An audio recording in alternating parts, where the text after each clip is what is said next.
Umapila ang Department of Labor and Employment sa mga employer sa private sector na tulungan ang kanilang mga empleyado na apektado ang kabuhayan dahil sa Bagyong Christine. Ang detalye sa Balitang Pambansa ni Patricia Lopez ng IBC. Habang patuloy ang masamang panahon, dulot ng Bagyong Christine, dumarami rin ang bilang ng mga manggagawang apektado ang kabuhayan.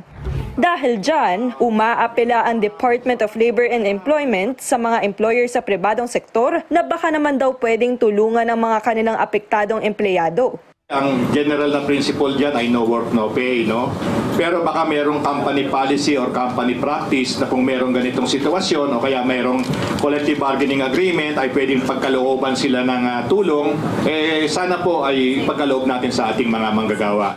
Kasama kasi sa hiling ng DOLE ay ang nararapat pang pagkonsidera ng mga employer sa kalusugan at kaligtasan ng mga manggagawa. At dahil din sa nagpapatuloy pang pananalasa ng bagyo, dagdag pang apela ng ahensya ay ang maagang paglalabas ng 13th month pay na maaaring makatulong sa labis na pangailangan ng mga trabahanteng na biktima ng kalamidad. Sabi naman po sa batas, on or before December 24. Kung tutulungan po natin ang mga manggagawa at ibibigay naman natin din lang yan, bigyan natin din po sila ng kumbaga sa ginhawa na ma-budget natin yung 13-month pay nila, makapag-plano sila kung ano mga bibilhin nila.